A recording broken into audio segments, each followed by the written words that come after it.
नमस्कार, मैं हूँ शिवनाथ झा। आर्यावर्त इंटरनेशनल.com का यूट्यूब चैनल अखबार वाला सुनने अभी मैं एक विशेष कहानी कर रहा हूँ और ये कहानी है यूएनआई के संबंध में। यूएनआई को मैं यह नहीं कहूँगा कि यूएनआई का जिस समय स्थापना हुआ है उस समय मैं था, लेकिन उस समय मेरा जन्म हो गया है उसी वर्ष 59 में। लेकिन यूएनआई को मैं जानता हूँ 1975 से तो जानता ही हूँ। उससे पहले जब मैं पटना की सड़कों पे अखबार बेचता था, उस ज़माने में इंडियन नेशन, आर्यावर्त, ये 68 और 74 की बात है। Aryavarta, Indian Nation, Searchlight, Pradeep, ये सभी अखबार जो प्रकाशित होते थे पटना में, उन तमाम अखबारों में यूएनआई का सब्सक्रिप्शन होता था। यूएनआई की जो खबर है उस अखबार में प्रकाशित होता था। यूएनआई की स्थापना के बाद में हम जिस अखबार में काम करते थे, आर्यावर्त इंटरनेशनल, ये अखबार का जो मालिक या ये जो संस्था है न्यूज़पेपर एंड पब्लिकेशंस लिमिटेड, ये यूएनआई के स्थापना में इनका बहुत ही महत्वपूर्ण योगदान रहा था। महाराजा कामेश्वर सिंह और उनके जो प्रतिनिधि थे उस समय वो थे उपेंद्र आचार्य साहब। यूएनआई की जब पटना ब्रांच खुला है वो इंडियन नेशन आर्यावर्त के दफ्तर में खुला था। वहाँ से यूएनआई शिफ्ट हुआ पटना के फ्रेजर रोड में डी लाल एंड सन्स एक दुकान उस ज़माने में भी था, आज भी है, और उसी के दाहिनी तरफ एक गली है। उस गली में एक होटल का नाम है कमल होटल था। उस होटल में शिफ्ट हुआ और उसके बाद पटना में आगे यूएनआई के जो कर्ता धर्ता के रूप में बीएन झा, फिर आगे डीएन झा, बाद में सिन्हा साहब आए, उसके बाद केसरी जी आए, ये सभी लोग। तो एक जो माहौल बना था, इसलिए यूएनआई के साथ मेरा बहुत ही अपना एक अंदर से एक ताल्लुकात होना चाहिए वो। और उससे भी महत्वपूर्ण बात ये है कि यूएनआई का जो सब्सक्रिप्शन अखबार वाले लोग हैं, उसमें आनंदबाजार पत्रिका ग्रुप सबसे बड़ा है। मैं उस अखबार में काम किया हूँ, उस समूह में टेलीग्राफ और संडे में मैं काम किया हूँ। ये 80 के दशक की बात है। मैं इंडियन एक्सप्रेस यूएनआई का सब्सक्रिप्शन लिया था, तो मैं एक्सप्रेस पे काम किया हूँ।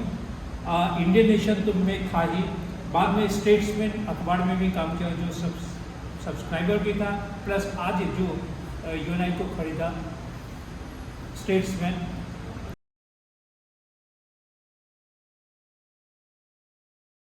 लेकिन जो सबसे दुखद बात है कि आखिर क्या हुआ जो यूएनआई खत्म हो गया। 9 रफी मार्ग का वो स्थान जहाँ शब्दों की, जहाँ पत्रकारों की, जहाँ वाक्यों की, जहाँ कहानियों की, जहाँ रिपोर्ट्स का, न्यूज़ का त्रुटि बोला जाता था, वहाँ के रिपोर्टर्स को देख के, वहाँ के जो बड़े बड़े कॉरेस्पोंडेंट थे उनको देख के, क्या अधिकारी, क्या पदाधिकारी, क्या नेता, क्या अभिनेता, सभी लोग थरथराते थे, क्योंकि उस कहानी में बहुत वजूद था, बहुत ताकत थी। लेकिन फिर ऐसा क्या हुआ कि 1959 के बाद करीब 2000 आते आते यूएनआई की स्थिति इतनी दयनीय हो गई कि यूएनआई बंद के कगार पे आने लगा। और फिर अंततः 2026 में आके यूएनआई को उस जगह से, यानी 9 रफी मार्ग से, दिल्ली उच्च न्यायालय के आदेश पर वहाँ से बाहर निकाल कर फेंक दिया गया। शब्द थोड़ा कटु है, बाहर निकाल कर फेंक देना शब्द को मुझे बोलना चाहिए अथवा नहीं, लेकिन हकीकत यही है कि जिस यूएनआई पे, जिस जगह पे 9 रफी मार्ग पे यूएनआई बढ़ा, पला, जवान हुआ, जब वो 65 वर्ष की आयु में हुआ, बूढ़ा हुआ, तो उसे वहाँ से उठाकर बाहर फेंक दिया। मेरे साथ मैं एक बहुत ही पुराने मित्र हैं, राजेश कुमार जी। इन्होंने करीब 35 वर्ष के आसपास यूएनआई में इन्होंने सेवा किया। 2015 में इन्होंने अवकाश लिया। और सबसे बड़ी बात है कि 2006, 2007 और 2008 में यूएनआई का जो श्रमिक यूनियन, यूएनआई एम्प्लॉयज यूनियन के ये जनरल सेक्रेटरी थे। मैं उनसे आज बहुत ही निवेदन करके बोला कि क्या वजह है राजेश बाबू कि 65 साल की उम्र में यूएनआई को बाहर फेंक दिया? क्या इसके लिए सिर्फ सरकार दोषी है या यूएनआई के कर्मचारी भी उतने ही दोषी हैं, या यूएनआई के यूनियन उतना ही दोषी है, या फिर जितने शेयर होल्डर्स 27 शेयर होल्डर्स ये उतने ही दोषी हैं? आप थोड़ा बताइए। बहुत छोटी सी बात जाती, 21 मार्च को यूएनआई का गठन हुआ था।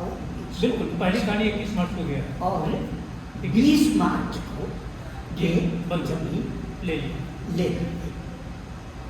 इसमें जो मैं देखता हूँ, जो शेयर होल्डर्स उनकी भूमिका थी, इसकी बर्बादी थी। उसका एक कारण ये भी था कि पीटीआई में एक क्लॉज जी वो ये है कि जो शेयर होल्डर है वो सब्सक्राइब कर जरूर। हमारे यहाँ ये प्रोविजन था। नतीजा ये हुआ कि लोगों के लिए आसान हो गया कि वो सब्सक्रिप्शन छोड़ें। कि बहुत पहले की बात होता है कि एजेंसी के चलने के लिए उसके इकोनॉमिक्स भौतोष दत्ता कमेटी बनी थी। भौतोष दत्ता कमेटी ने कहा था कि कोई भी जो शेयर होल्डर अखबार वो कुल सालाना जितना खर्च करता है उसका 2% वो यूएनआई को देगा। अच्छा, अगर वो 2% नहीं 0.5% में रहा होता तो यूएनआई की नहीं। दूसरा, कर्मचारियों की गलती ये थी कि एनसीएलटी कर्मचारी है, जबकि एनसीएलटी में जब मतलब ये होता है कि हर शेयर होल्डर का शेयर 0 हो जाएगा और एनसीएलटी जिस मतलब अखबार को एंटिटी को वो अवॉइड करेंगे, उससे जो समझौते होंगे वही लागू होगा। कुल मिला के 150 करोड़ रुपये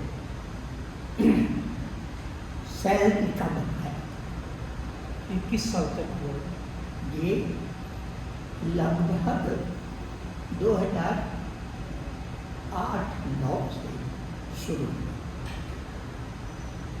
और लगभग 15 तक उस बीच में क्या हो रहा था कि सैलरी मिल रही थी, लेकिन जैसे पहले मुझे याद है 86 में बनाया 28 या 29 को अगले महीने की सैलरी मिल जाए। धीरे धीरे 8-9 के बाद वो 8 दिन, 10 दिन, 15 दिन, 2 महीने इस तरह बढ़ता है और लोगों का सैलरी का बकाया पीएफ और ग्रेच्युटी तो देखना बंद कर दिया। पीएफ डिफॉल्टर हुए, पीएफ के लिए बाकायदा केसेज हुए, लेकिन वो कभी लोगों ने आज भी अब दिया बल्कि कल ही मैं देख रहा था कि पीएफ का एक जो स्टेटमेंट से मिला उसका एक बड़ा पोर्शन पीएफ के पास गया और ग्रेच्युटी फंड, इसीलिए उसका बहुत छोटा पोर्शन कर्मचारियों के हित में आया और कर्मचारियों को 8% पूरे बकाया का पीएफ और टैक्स छोड़कर 8% मिला। मतलब अगर सैलरी का बकाया 40 लाख है तो 8 चौक 32 लगभग 3.25 लाख ये मिला। और सारी जिंदगी काम करते हैं। उसमें ये जरूर हुआ कि इस समय यूएनआई में केवल 150 कर्मचारी, जबकि एक समय में 1200 कर्मचारी। जी उसमें ये सच है कि धीरे धीरे नॉन जर्नलिस्टों की जगह खत्म हो गई, लेकिन वो बड़ी संख्या में थे। और 1200 मेरे ख्याल से 500 रखने होंगे। बल्कि मुझे याद है कि जब 2009 में शायद एक विकास योजना थी, उसमें एबीपी के साथी थे, वो चेयरमैन थे, नाम मुझे याद है। हम चूँकि मैं जनरल सेक्रेटरी और प्रेसिडेंट जोशी थे, एनिमल जोशी। हम 3-4 लोग थे। उस समय जीएम के एक ये बंगला, तो हम गए तो उन्होंने मुझसे सचमुच एक सही सवाल पूछा कि आपके यहाँ टेक्निकल में, कंप्यूटर में कितने लोग? तो मैंने कहा कि लगभग 20-25 लोग। उन्होंने कहा कि अकाउंट्स, टेक्निकल, इसमें 4 लोगों से 5 लोगों से काम होता है। तो आपके यहाँ इतने लोग हैं, इसका मतलब वो सरप्लस, और हम उनको दिया है लेकर के बाहर। खैर, ये एक बात थी जो किस तरह से नॉन जर्नलिस्टों और जर्नलिस्टों का रेशियो वो खतरनाक।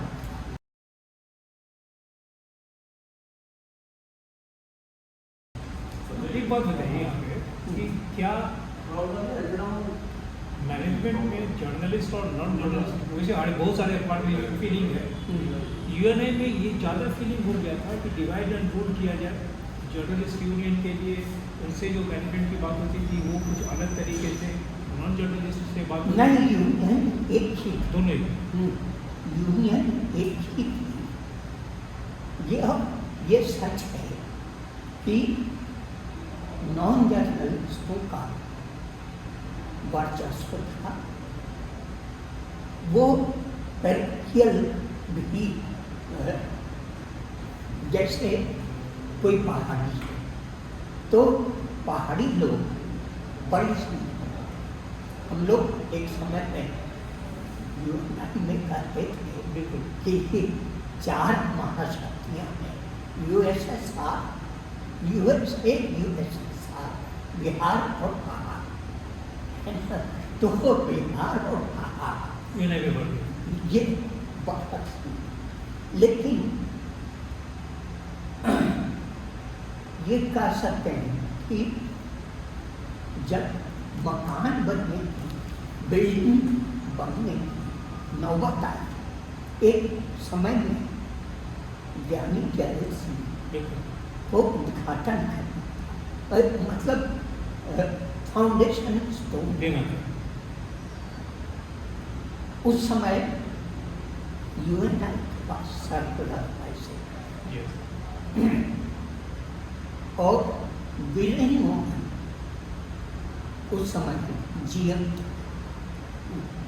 वीरेंद्र ऑर्डर अच्छे वीरेंद्र हो हाँ है ना, वीरेंद्र मोहन की खासियत ये थी कि यूएनआई का जो बकाया वो उन्होंने क्लियर हो गया क्लियर किया, उससे सरप्लस इकट्ठा हुआ बिल्कुल और बिल्डिंग बना सकते थे। करीब 25 करोड़ के आसपास हाँ 35 35 लेकिन चूंकि इंस्टीट्यूशनल लैंड सरकार ने दी थी तो दो ही एंटिटी बना सकते, एनबीसीसी या कॉर्पोरेशन। कॉर्पोरेशन इंडियन हाँ, हमारे जो तत्कालीन बॉस थे उनको ये पसंद नहीं था, इसीलिए मतलब की फीलिंग है कि इससे ये बिल नहीं बना। यहीं से पॉलिटिक्स शुरू हो गया हाँ वो चाहते थे प्राइवेट बिल्कुल। बिल्कुल प्राइवेट बिल्डर्स आके इसको बनाए दूसरी जी दूसरी बात उसमें कौन थे ये वीरेंद्र वीरेंद्र मोहन थे जी दूसरी बात जो शायद अंदर का आदमी भी बता सकता है वो ये कि साउथ इंडियन और पंजाबी के बीच एक पेरिनियल स्ट्रगल था यूनाइटेड के भीतर। जैसे जैसे साउथ इंडियन आगे पंजाबियत जीतने लगी यूनाइटेड की हालत खराब।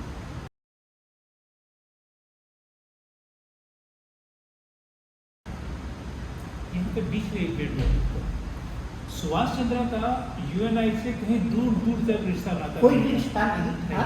था तो शेयर होल्डर में या कहीं से भी उसका नहीं इनफैक्ट अखबार भी नहीं था। तो ये कैसे आ गए बीच में कहाँ से आए हम्म। किसने इसके पीछे आप पीछे मत जाइए हाँ ठीक। ये इसके पीछे कौन है कोई तो रहा होगा कि सुभाष चंद्र को बीच में जंप करा दिया हो पैसा वाला है सुभाष चंद्र को अच्छा बहुत पैसा है लेकिन यूएनआई के वो बीच में आके ये क्या राजनीति देखिए देखिए वो पॉलिटिक्स क्या था इस पर मैं सचमुच बात नहीं जी क्योंकि पॉलिटिक्स मुझे पता है। नहीं तो बोल दीजिए देखिए सुभाष जी पहली बार जब यूएनआई आए 2004 के आसपास जी देखने आए और तब उनके साथ बीजेपी के अब दिवंगत मंत्री थे उनके साथ कौन थे अरुण जेटली। और सॉरी अरुण जेटली अच्छा अरुण जेटली ठीक है। सुभाष जी ने एक कंपनी बनाई थी, वो कंपनी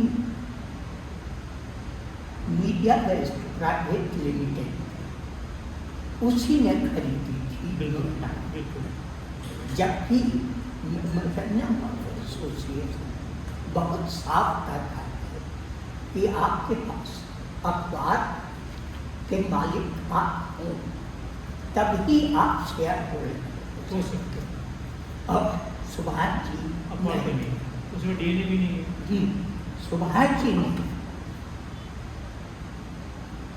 कंपनी लॉ जब पेश किया तो वहाँ ये क्लेम किया कि मीडिया वेस्ट एक ऐसी कंपनी है जिसके आधे शेयर भास्कर के पास है, आधे हमारे पास है, मैनेजमेंट कंट्रोल और 49% से ज़्यादा मेरे पास है, जो सच नहीं था। हम लोगों ने आरटीआई में बाकायदा ये डाला कि क्या उनके शेयर हैं, तो उनके पास 49% थे, मैनेजमेंट कंट्रोल नहीं था। जबकि किसी कंपनी का मालिक होने के लिए आपके पास मैनेजमेंट कंट्रोल और 49 से ऊपर शेयर चाहिए। होना चाहिए। उसमें वो खेल असल में कई लोगों में था। मैं साफ साफ कहूँ, जी नरेश मोहन उसमें किंग थे, ठीक है। जो HT में थे। उन्होंने हमारे GM को, हमारी यूनियन को, जो तब हाँ, दूसरी यूनियन ठीक है। और यूनियन के कुछ लोग जो प्रोमिनेंट लोग उनको और सरकार, मनमोहन सिंह की सरकार, उसमें काफी पैसे गए थे। और कंपनी इस तरह भी 86 से मैं था वहाँ, लगभग मेरे ख्याल से 91 के आसपास मैं लगातार चुनाव लड़ा यूनियन, लेकिन केवल 3 साल में था। वो भी जब लड़ाई की जिम्मेदारी थी, लोगों को पता था कि लड़ेगा तो ये है ना, इसीलिए मैं जीता।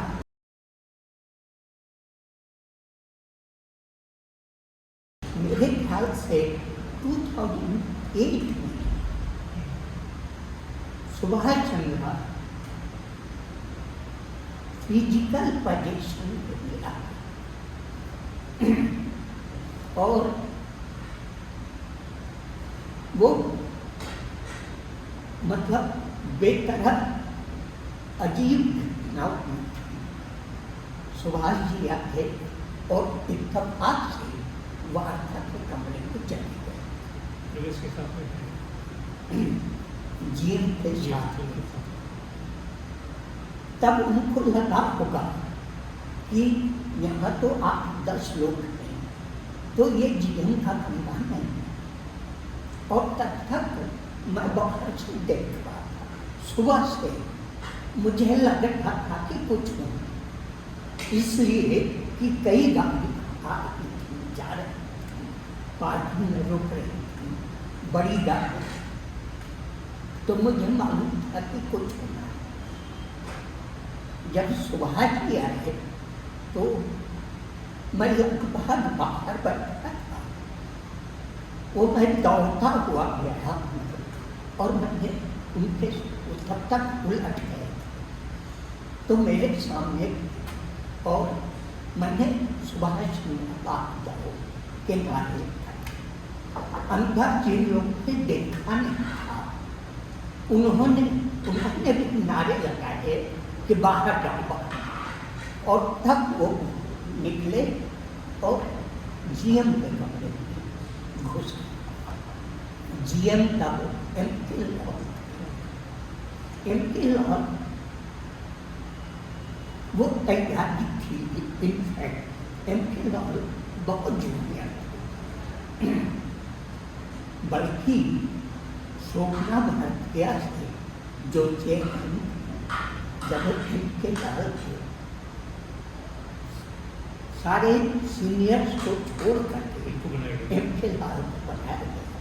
तो मुझे मालूम है कि शोभना भारतीय से मिलने गए फेडरेशन के लोग और यूनियन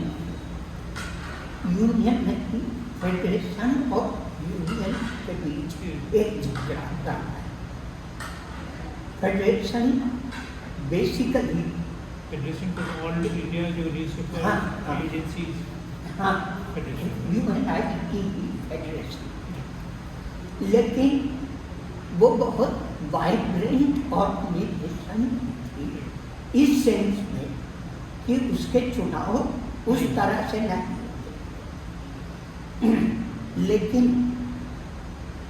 वो बेसिकली ठीक ठाक काम कर रहा है।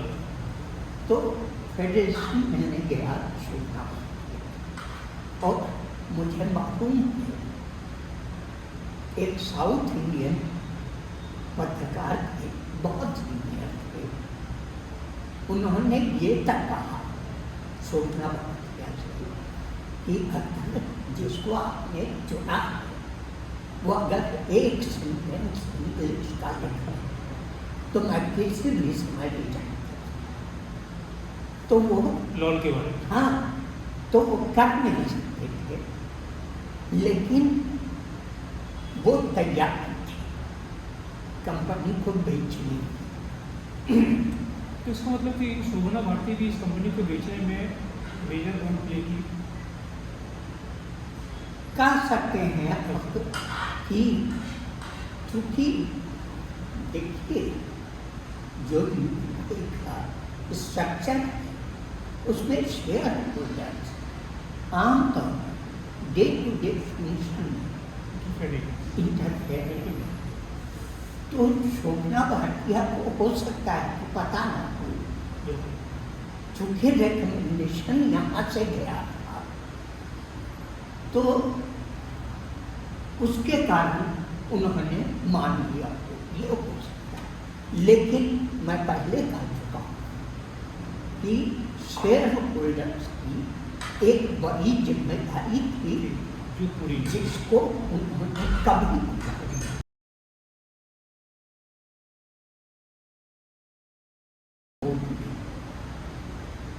सुभाष चंद्र के डील कैंसिल किया तो उसने कई लॉजिक्स थे, उसमें एक लॉजिक ये भी था कि आप किसी अखबार के मालिक नहीं और मेमोरेंडम ऑफ एसोसिएशन मैंडेट करता है अखबार के मालिक नहीं। दूसरा कि आपने जिस कंपनी से आपने खरीदी वो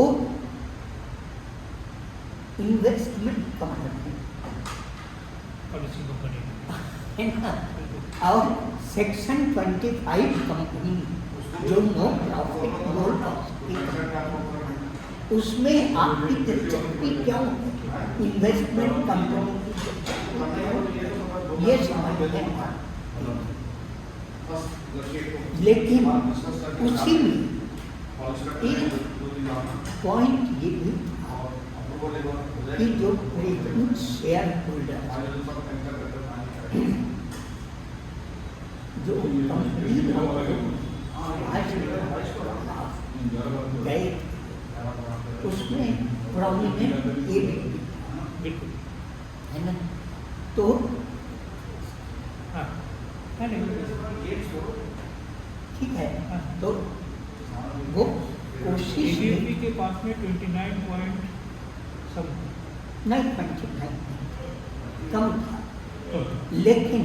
लेकिन होता ये था कि आपके पास एक शेयर या 10,000 आपका डायरेक्टर एक ही। पहली बार सुभाष जी को बताए तो 4 डायरेक्टर नॉमिनेट,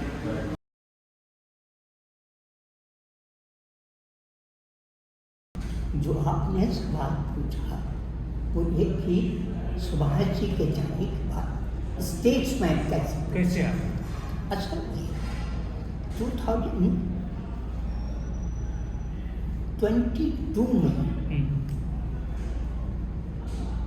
यूनियन एनसीएलटी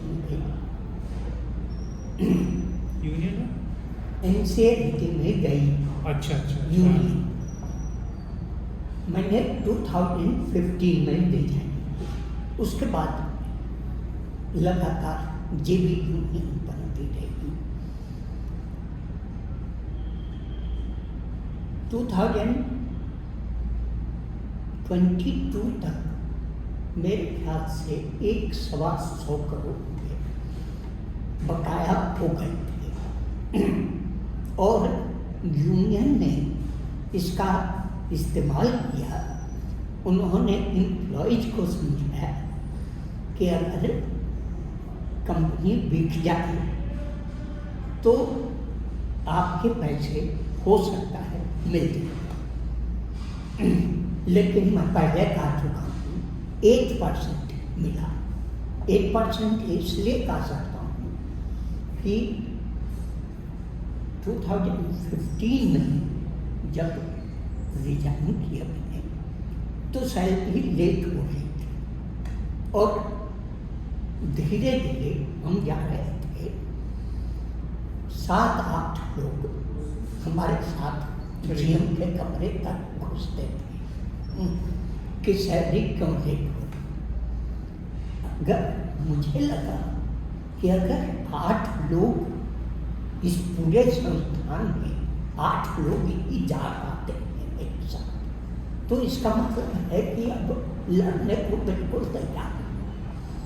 तो अच्छा, पीएफ बकाया था, ग्रेजुटी बकाया हो रही थी और एक यूनिकेयर फंड था, उसमें भी वो इनफैक्ट सोसाइटी थी एम्प्लॉयज की, जो यहीं एक थाने है, थाने के बगल में एक इंस्टीट्यूशन है सरकारी, वहाँ रजिस्टर थे।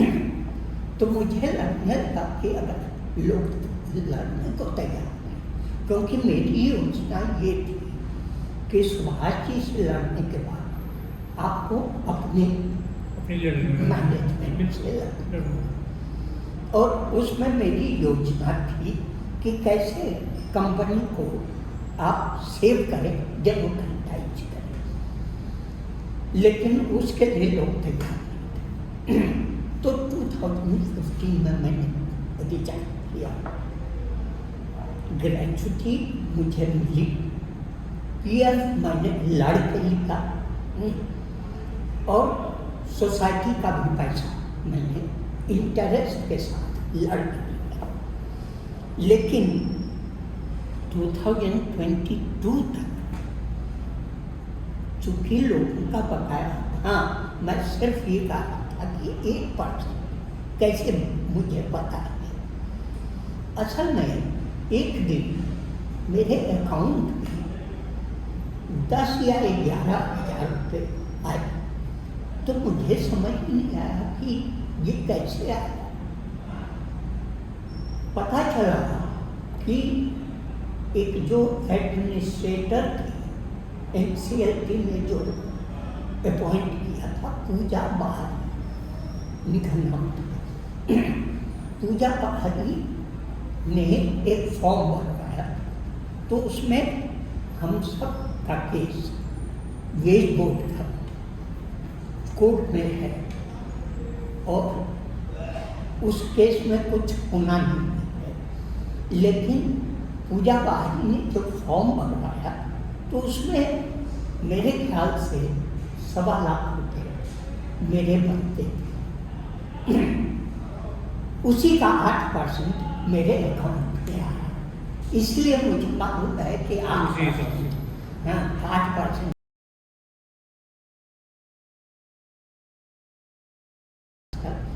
2022 तक इसका करीब 125 करोड़ के आसपास में लगभग स्टेटमेंट कितना दिया? 75 करोड़। बिल्कुल। टोटल यूएनआई कितने में बिका? 75 करोड़। 75 करोड़। जबकि इसमें एक बड़ा पोर्शन पीएफ का था और ग्रेजुटी का था। 75 करोड़ वैल्यू कम नहीं हो गया? बहुत कम है, बहुत कम है। लेकिन हुआ क्या, ये भी एक किस्सा है। जब पूजा बहादुर ने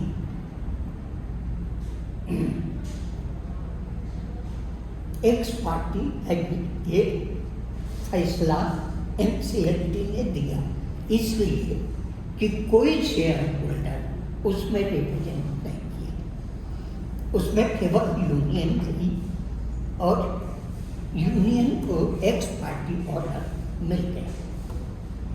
अब पूजा बखारी की जिम्मेदारी थी कि वो बेचें और लोगों के पैसे मिल गए। जो इनिशियल बिड आमंत्रित किए गए उसमें 5-6 लोग ने बिड किया। उसमें संतोष भारतीय भी थे, अच्छा, स्टेट्समैन भी था, एक गुजरात का, भारती हाँ अभी इस उस ऊंचाई पे है। बिल्कुल, कम से कम अखबार तो है ही हाँ, उनका, बिल्कुल। है ना। उसमें एक बहुत ही कमाल का आदमी था। वो गुजरात का एक छोटा व्यापारी था। कहते हैं कि उसके निजी संबंध कुछ रिश्तेदारियां थी वो मिली। जैसे ही उसने बिड किया सब ने विड्रॉ कर लिया अपना वोट। 5 में हो गया, हाँ, 5 में स्टेट्समैन संतोष भारती, संतोष भारतीय, स्टेट्समैन 2, गुजरात वाला 3। 2 थे, 5 ठीक है। लोग थे। तो जैसे ही गुजरात के इस छोटे व्यापारी ने बिड किया बाकी सब ने विड्रॉ कर लिया। अब मेरे ख्याल से उसी में स्टेट्समैन और वो बचे थे बिड में, बाकी सबने तो विड्रॉ किया। चूंकि स्टेट्समैन का जो डील था वो पढ़ा था इसलिए उसको मिल गया। तो स्टेट्समैन इस तरह चलने का, लेकिन स्टेट्समैन हमारा शेयर हाँ, उसका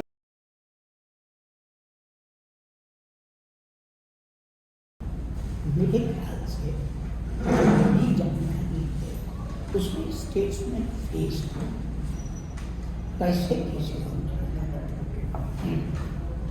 वो एक अलग, लेकिन स्टेट्समैन जब पीएफ की मेरी लड़ाई चल रही थी पीएफ ऑफिस में, तो मैंने स्टेट्समैन का जिक्र तबादला। रविंद्र कुमार 2 बार पीएफ के पैसे नहीं जमा करने के कारण जेल जा चुके हैं। ऐसे स्टेट्समैन को जो अपने आप की पेन अख्तर नहीं बल्कि बहुत कम अंडर पेड, मैं ऐसे बहुत लोगों को जानता हूँ, लेकिन स्टेट्समैन को दिल्ली एनसीएलटी से और तो 75 करोड़ में स्टेट्समैन को मिल गया यूएनआई। तो मैं समझता हूँ कि क्या यूएनआई की सिर्फ उस जमीन को देख के, असल में उस डील में जो ब्लैक एंड वाइट थी उसमें दिल्ली ऑफिस नहीं शामिल।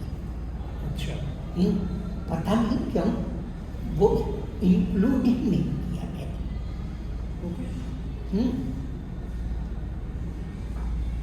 अच्छा, बाकी जगह शामिल है।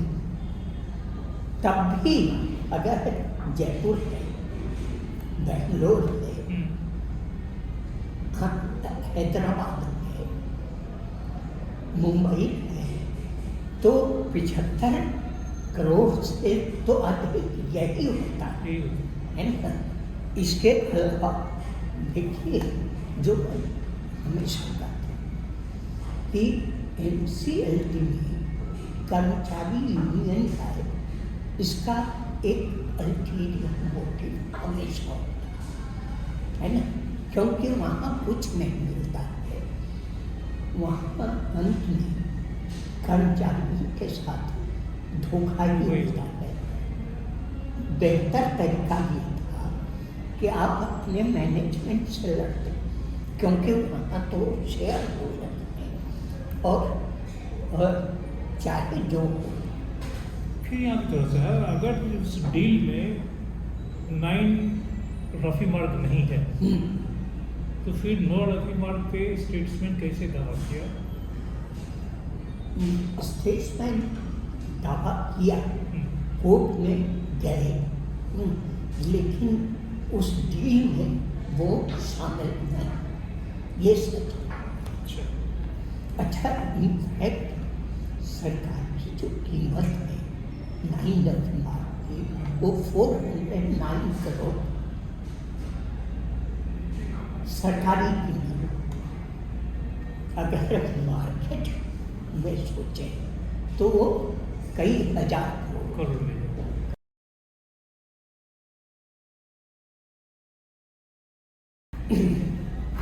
तीन सवाल हो गया कि जिस यूएनआई को 59 में जिस उद्देश्य से बनाया गया था, पीटीआई के पैरेलल, जो भी घटनाक्रम था उसको छोड़ के पीटीआई के पैरेलल बनाया गया। यूएनआई एंटी इस्टेब्लिशमेंट के लिए नामी था। लिखने में पीटीआई की कॉपी की तुलना में यूएनआई की कॉपी, जो मैं 50 साल से देखते आ रहा हूँ, वो ज़्यादा साफ सुथरा है, क्रिटिक। अब यूएनआई में जो सब्सक्रिप्शन वाली बात है, जितने भी शेयर होल्डर्स, 27 शेयर होल्डर्स, किसी भी शेयर होल्डर्स के लिए ये मैंडेटरी नहीं किया गया कि आपका अखबार या आपका पत्रिका यूएनआई का सब्सक्रिप्शन लेगा ही, जैसा कि पीटीआई के साथ लागू। तो आज की तारीख में पीटीआई का सब्सक्रिप्शन उनको लेना मैंडेटरी है, लेंगे ही पैसे के। यूएनआई का मैंडेटरी नहीं होने के कारण वो सब्सक्रिप्शन से हाथ धोते चले गए। सब्सक्रिप्शन से आपको यूएनआई को एक मेजर पोर्शन पैसा आता था, जो फाइनेंशियली आपको जोड़ता हुआ चला गया। एक ही आदमी 2 जगह सब्सक्राइबर है, पीटीआई का, यूएनआई का। पीटीआई प्रो गवर्नमेंट रहा, जो भी गवर्नमेंट है आज भी है। तो वैसी स्थिति में लोग सरकार और सत्ता के नज़दीक जाने के लिए, लोग मतलब शेयर होल्डर सत्ता के और सरकार के, मंत्री के, इन लोगों के नज़दीक जाने के लिए पीटीआई के साथ ज़्यादा हाथ मिलाते चलेंगे बनस्पति यूएनआई से। अब तो हम यह कह सकते हैं कि यूएनआई को नेस्तो नाबूद करने में शेयर होल्डर तो है ही रिस्पॉन्सिबल, जैसा कि आप लोग भी, यूनियन भी लोग बोले, एम्प्लॉय बोले, जर्नलिस्ट, नॉन जर्नलिस्ट, सभी लोग। क्या यूएनआई को समाप्त करने में यहाँ का यूनियन का हक नहीं रहा? हाँ, शुरू से बोला, मैंने पहले ही कहा कि जब कंपनी बिकी, सुभाष ने पहली बार खरीदा तो उन्होंने जीएन को खरीदा, उन्होंने यूनियन के महत्वपूर्ण लोगों को खरीदा। बल्कि मैं एविडेंस के साथ कह सकता हूँ कि कैसे वसुंधरा जाते थे नरेश मोहन, जो किंग पिन थे, वो जाया करते थे यूनियन के एक पदाधिकारी के जानता। तो ये सब हुआ, और 2006 से पहले और 9 के बाद यूनियन में हमेशा वो लोग रहे जो किसी बात के लिए। तो अब क्या होगा अगर मान लीजिए कि 9 रफी मार्क अब यूएनआई का भी नहीं रहा? अभी मैंने पूछा, इनफैक्ट वार्ता के जो चीफ हैं के तो यहाँ आपसे मैंने पूछा कि क्या स्टेट्समैन कोर्ट में गया, क्योंकि अगर हाई कोर्ट का फैसला सुप्रीम कोर्ट जा सकता तो सुप्रीम कोर्ट जा सकता। उसने कहा कि मेरी जानकारी है कि नहीं। ठीक है, तो अगर डील में 9 रफी मार्क नहीं भी था, बेंगलोर वार्ड ये जगह जगह पे है वो, लेकिन 9 नहीं, लेकिन इनकी निगाह खरीदार मतलब स्टेट्समैन की निगाह जरूर थी कि हम बिल्कुल, प्रवीण बाल पर बिल्कुल। कब्जा करें। इनफैक्ट उन्होंने बहुत काम करवाया। काम मैं कल गया था, मैं आपको अंदर नहीं जाने दिया, लेकिन मैं चूँकि मैं भी यहाँ 35 साल से हूँ, तो किधर किधर से रास्ता है, मैं चला गया मीटर क्योंकि मैं तो जब स्टेट्समैन की हुई तो मैं कुछ 49 साल से और कुछ साथियों से मैंने एक बार उधर गया था, तो मैंने देखा था। नहीं, काफ़ी कंस्ट्रक्शन है। मैं पीछे में जब आप बिटल बाई से जाएंगे तो बाय लेफ्ट हैंड आपका जो बाउंड्री है, बाउंड्री के पैरेलल जैसे जहाँ कैंटीन बिल्कुल जैसे स्लम में अगर आप झुग्गी में चले जाए दिल्ली में, तो ऊपर ऊपर ऊपर बढ़ाते रहते हैं, उसी तरह से स्लम नुमा बनाए हुए ऐसे उसे लगा हुआ पूरा चाहते हैं। तो अगर इस स्टेट्समैन को अब वो बाहर निकल गया, यूएनआई बाहर निकल गया, कंपनी है तो जगह जगह से अपना काम कराएंगे, और ज़मीन रही नहीं। ज़मीन की कीमत अगर सरकार कर रही है 409 करोड़, तो बाज़ार में हम इसका डबल ले लेते हैं, करीब करीब 900,000 करोड़ के आसपास। तो स्टेट्समैन को ये भी सोचा होगा कि 1000 करोड़ का ज़मीन है, अगर हमको 125 करोड़ या 150 करोड़ खर्च करने से 1000 करोड़ का यहाँ सीधा फायदा होगा, तो हम लेकिन अब ज़मीन चली गई। तो अब यूएनआई का या यूएनआई में जो काम करने वाले लोग हैं, उनका क्या भविष्य होगा? मेरे ख्याल से कुछ दिन में स्टेट्समैन ने भी उनके लिए कुछ नहीं करेगा, और फिर वो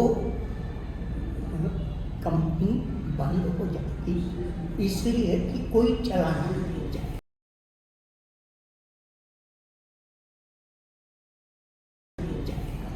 दूसरा स्टेट्समैन का आपको याद होगा कि जब हम लोग तुगलक रोड जाते हैं तो शायद 21 number Tughlaq road statesman house है। तो उस डील में स्टेट्समैन हाउस भी है क्या? नहीं। अच्छा, स्टेट्समैन हाउस इसका मतलब अभी भी किसका है? स्टेट्समैन के पास है, नहीं रविंद्र भगवान, क्योंकि सीआर ने तो है नहीं। और सीआर की बहुत खास है। मैं उस घर में अंदर गया हूँ, वहाँ पे 2-3 बार पार्टी भी हो चुका है, क्योंकि लालू के घर से 3 बिल्डिंग पहले था।